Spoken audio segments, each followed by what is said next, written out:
Talking with the experts.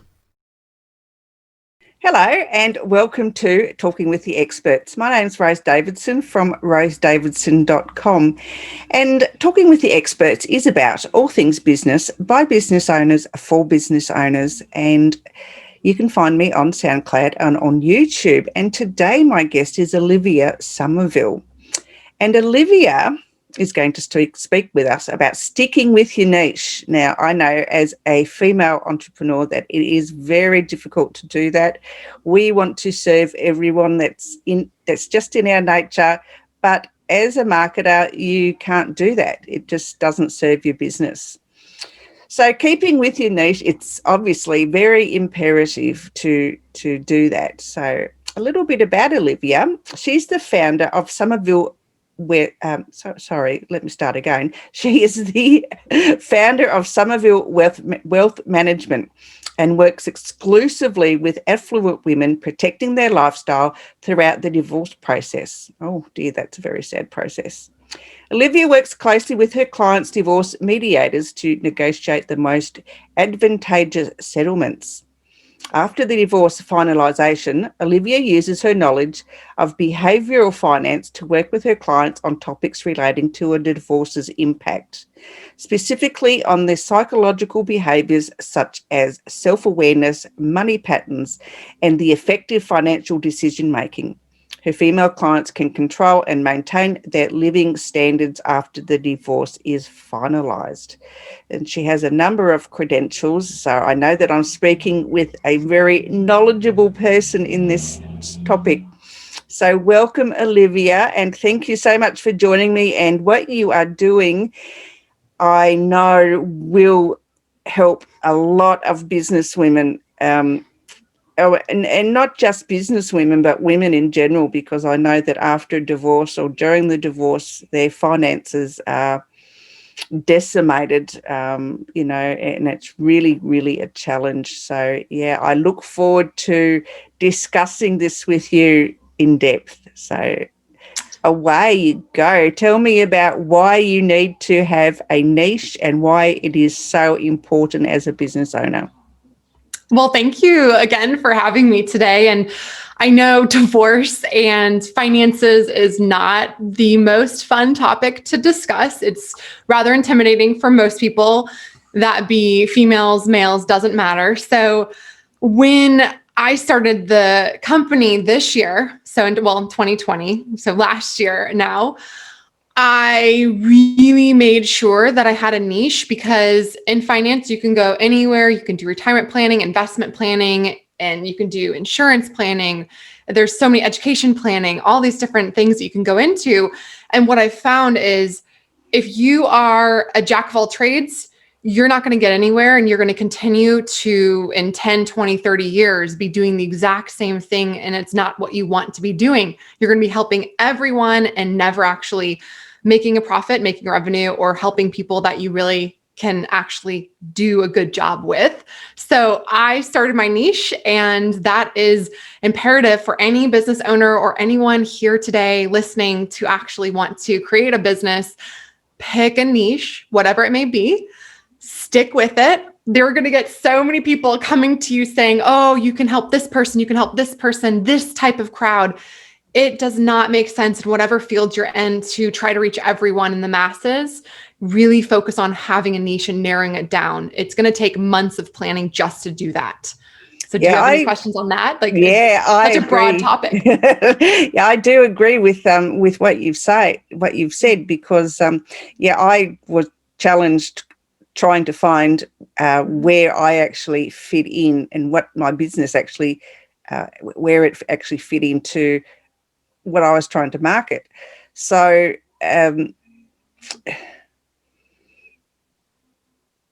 I understand that having this niche is important, and not being a generalist like I want to be is, and it's hard. It's hard for us as females, as I said earlier, because we conditioned to want to help everybody. So I guess, how does one find their niche? Is it something that lights you up? Is it something that you're good at? Is it something that you're trained at doing? How does anyone actually find what their niche is? Such a great question. So there's a few different avenues you can go. One of them is hiring a third-party professional. So whatever area, industry, trend that you think that you might be interested in, find someone who specializes in actually working with that person. So a consultant, a career coach that can actually narrow down your niche, a business consultant. So that's really going to help you hone in on what you're good at, what your passion is. And they're not going to bring in the emotional part that might, shift every day or want to help everyone in the whole world. They will help you actually, as a third party, really get in and hone in on your niche. And that's actually what I did. Is before I even wanted to start the business, is I actually hired someone who could help me really brand myself. So that's another thing you can do, is really find someone, that third party. It was a branding coach, consultant of that nature, marketing person. So that's one way. Another way is just reading. I know it sounds so boring, but finding every topic and book that you can about what you think you might be passionate about, and honing in on that niche and seeing if it's going to work for you. So spend some time really understanding that market, whatever it may be. For me, obviously it's finance. I love that market, but how can I hone in and how can I help the most people the most effectively? You might need to hire someone, or you might need to read about it and really research it yourself and understand what your values are. Yep. So I know the old saying about you need to spend money to make money. I understand that too. That is another part of the business, I guess, model. So, you've got to but trouble is spending money, you've got to get your return on investment. So as a new entrepreneur and you don't have a lot of funds, where is the best value for your dollars? Oh, that's a good question. And it depends on what market you're in. For certain markets, it's going to be, nowadays with COVID in the world, is marketing. So whatever niche you pick, it could be, you could be doing really anything under the sun, and marketing online most likely will be your best resource. And it's a lot cheaper than doing, hiring that marketing coach or that marketing firm and doing your research. So money is never really fun, as I said, to talk about, but doing your research and actually understanding, okay, a marketing firm is going to cost me $20,000. I don't have that money, let's say, then maybe you can read about it, research it, understand how to do the basics yourself, and market your firm and your niche online yourself. So that's what a lot of new business owners can do to save a lot of money, especially with the Google searches. You can do stuff and post things for free. So, this is just, there's so many resources nowadays that you can promote your brand, and sticking with your brand is just imperative though. That's really, don't throw anything and everything and market and try to hit different niches unless you have one that's already perfected. Yeah. Okay. Branding is a big thing in business, and and niching yourself with your brand. So you've got your business brand, you've got your personal brand. Which one do you think that you should be throwing at the public? Oh, this is a hard one for me, because for the last decade, I've been in wealth management, working with ultra rich individuals, making them wealthier. And I kept my personal life extremely separate. I was their banker, I was their wealth manager, and that was pretty much the relationship. I wanted to keep the business separate from personal. And I have found that that is not the best way to go. So creating my brand as a new entrepreneur in the last year, and actually sticking with the brand, but developing the sense of the personal with the business. So for example, it's been working really well, is I'm training for an Ironman in my personal life. And I love philanthropic work. I love charity work. And so that personal side of me, of loving exercise and volunteering, I've actually wrapped that into my business. So a portion of what I've been working on and raising money towards, raising money for my Ironman, is helping women at a charity with their finances and empowering them with their educational stuff with money. So that's branding for me. That's marketing to my niche, because everyone who wants to support a charity, usually if you're supporting them, you have money. So I'm helping my brand, my business, and my personal. So I'm bringing them together, great question, because that's been very hard to actually show people my personal side of, yes, I trained for an Ironman. That's just so weird, but I do it now. So it's been working. Yeah, well done too, because that's a hard sport, I guess, if you could call it a sport. It is a sport to do. It's very challenging, I think, and you've got to be ultra fit to do it. So, yeah, well done to you. Yeah, thank you. Yeah, I guess moving along those lines and the niche and your personal and your... So I don't know that you have a lot to do with social media. We didn't sort of get into that, but do you sort of, in your space, use your social media for any of your work? Like, do you cross-post? So I use Instagram, Twitter, my Google business page, because all of these tools are completely free. And then I have my website and I direct people to that. I have a podcast, which all of these, again, are free. And you can hire a marketing firm to help you with the social media. So that's the thing that a lot of people do. But for me, because I'm so specific with affluent women, not a lot of people understand what it is to have 80 to 100 to 200 million. So it's very hard to outsource having someone write a blog for me. I really have to do those foundational aspects of the business. But that's something that in your niche, if you're thinking as an entrepreneur to outsource, and going back to the spend money to make money, you really want to make sure that you're spending it in the right ways. So if you hire that marketing firm, do they know exactly what your business is about? And do you actually know what your business is about? So spending those months and months of knowing what your ideal client is something that's absolutely so important to do. Because if you ask a normal business owner, I'm sure that you have, is, okay, what's your ideal client? They probably are going to say, anyone who walks through the door, anyone I can shake hands with. Obviously with COVID, it's, face-to-face on Zoom. That's just I've never found that to be successful. And I've grown up around international family businesses. I've never seen not having a niche not work. You want to have that foundation ideal client in your mind. You have to be friends with that ideal client. So that's really something that's weird to say, but it's very important and it works. Okay. No, and there is a lot of education around the ideal client and how you find this ideal client. You need to know what they look like, where they live, how old they are, what kind of car they drive, what kind of food they eat, all that thing. Do you think that is, drilling down so deeply is really necessary? Yes. So of course, I'm a divorce financial planner, so I love to plan in my business life. And then in my personal life, I'm a type A planner. I love to plan. So for me, of course, I'm going to say, yes, you need to have the details down to the nitty gritty. Details are all there. But I think for anyone and everyone who wants to be successful in business, you really do need to know your ideal client down to what is the type of car that they would have? How many kids would these individuals have that your ideal client is? So, it could be something from a food restaurant industry to a car dealership, whatever you're trying to create, you really want to be able to market it correctly and not waste money, because that's the whole deal, is you're going to waste money if you're not marketing the right people. Yeah. And that's true too. Everything you've said so far, I totally relate to.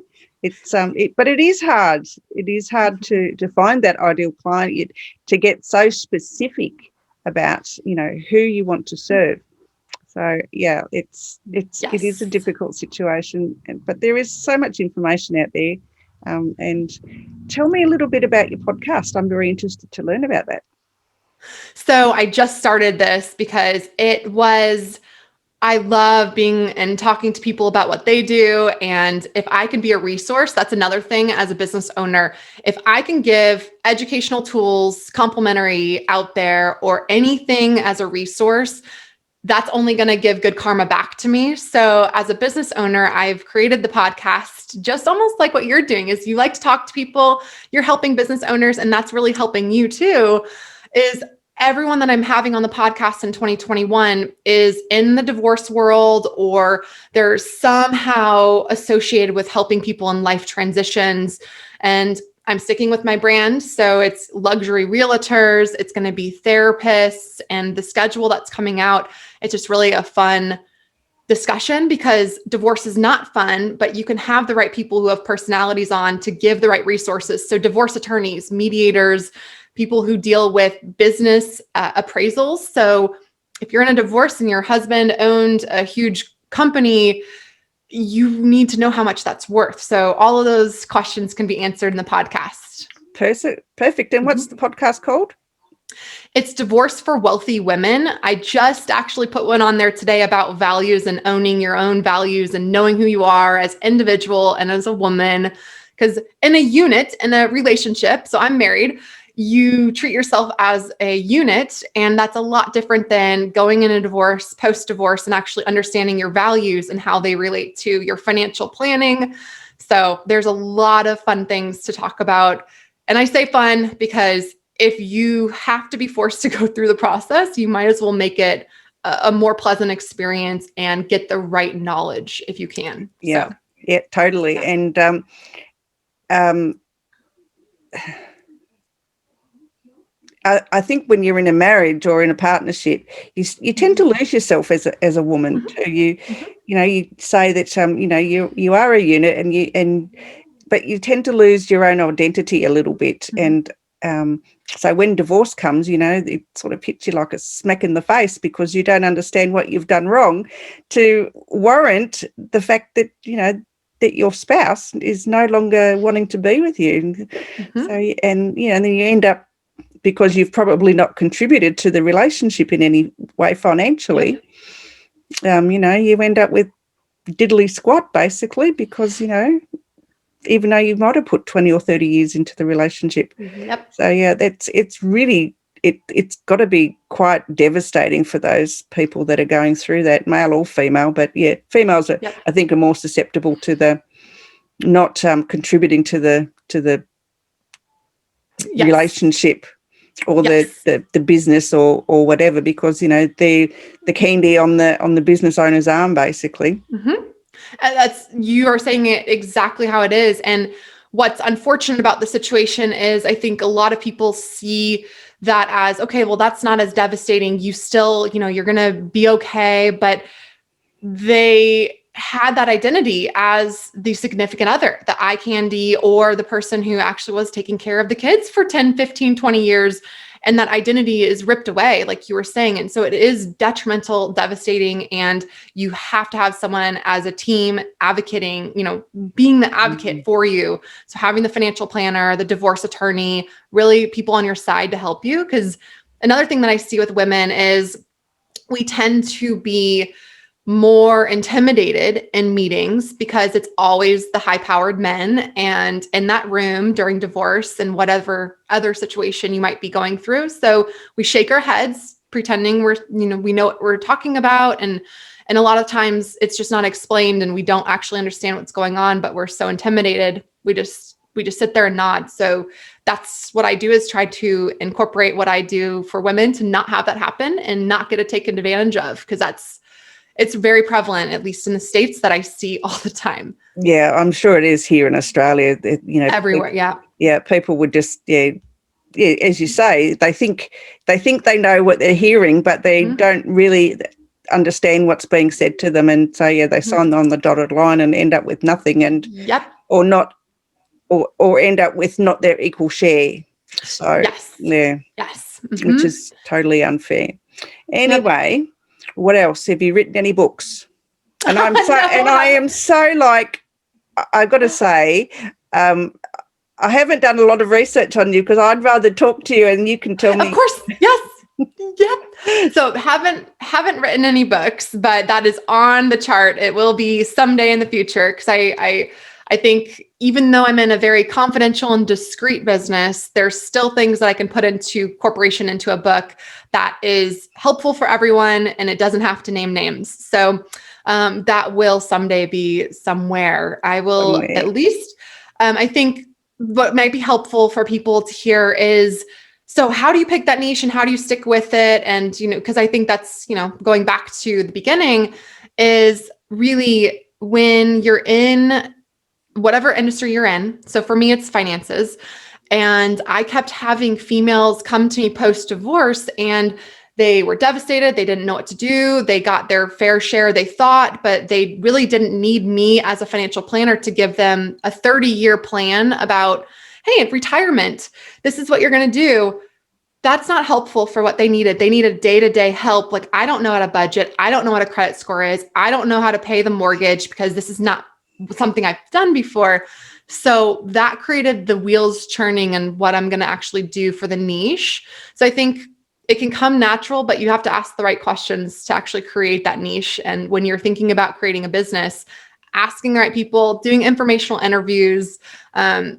I don't know about you, but I've never had anyone say, no, they won't help tell their success story in the field that I want to go into.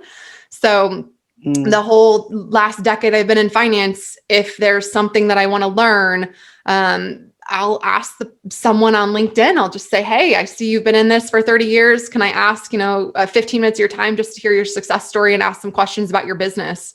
So that's another thing, is just reaching out to people and knowing that most people are going to say yes and want to help you be successful when they are successful in business and help you with that niche. Yeah, I agree with that too. I think it just takes a little bit of courage, I guess, to just ask the hard question. And the hard question is, can you help me? Because no one likes to ask for help, even if they're challenged and really struggling. They think, oh yeah, I know, I don't know it all, but I don't know where to go to get that help. But, if you just look and ask, I'm sure everyone will, give 15 minutes of their time. And 15 minutes really is a long time when you come and think about it. You can say a lot in 15 minutes. That's true. So yes, I've been a part of retirement plans where I could meet with people in 15-minute increments throughout the day, and you could meet 40 people and help them with their finances in just 15 minutes by asking the right questions. So it's doable. You can do it with interviews, informational interviews. It's absolutely possible. Well, any final words, Olivia, that you have for our... I would say don't throw money when you hear something that seems too good to be true. If you're trying to start a business or you're in the middle of a business, research and understand what you're getting into, because that's something that at least I've experienced in the last year. Is everyone says they're going to be able to do everything for you in your business, and they don't really understand what you do, but they give you these promises. So just know what you're throwing money at, and don't throw money at anything unless you research and it's a really good thing for you. And if it's too good to be true, it really is. There's nothing out there that's going to make you grow your business without hard work. Absolutely. Yep. I have been stung a few times. I've had a coach who promised me this, that, and something else, and I spent a lot of money and I got nothing out of it. It was like crickets and more crickets. And I was devastated. I really was devastated. So I'm sorry to hear that, because that's something I've heard more often. It's happening. So that's just really not a fun situation to be a part of at all. It's not. Wow. I mean, I can't really go back and complain because, I just think, well, it's my own fault for not doing the research in the first place. Gosh, sometimes they can be sneaky. So it's not your fault. But we're helping other people in the future, is make sure you know as much as you can. That's why I started this podcast. I want to help other business owners. I see a need for it. So you do. Yeah. Yes, there is. There's a huge need for it. Huge need. So I wish you so much success in the 2021, 2022. And you, where can we find your podcast? Just quietly, I'd like to have a listen to a couple of episodes. All of the different podcasts mediums. So a lot of people know Spotify. That's the biggest one. So that one would be great. So Divorce for Wealthy Women. If you ever have questions, let me know. I'm here to be a resource as well. So please let me know if you're ever in the States and have questions. Beautiful, Olivia. Thank you so much for speaking with me today. I've really enjoyed our conversation, and I will be sure to check out the podcast Great. In the next few days. Yay. Anyway, I'll let you go and have some dinner. Thanks. Have a good one. Good afternoon. And you too. Enjoy your evening. Bye for now. Thanks.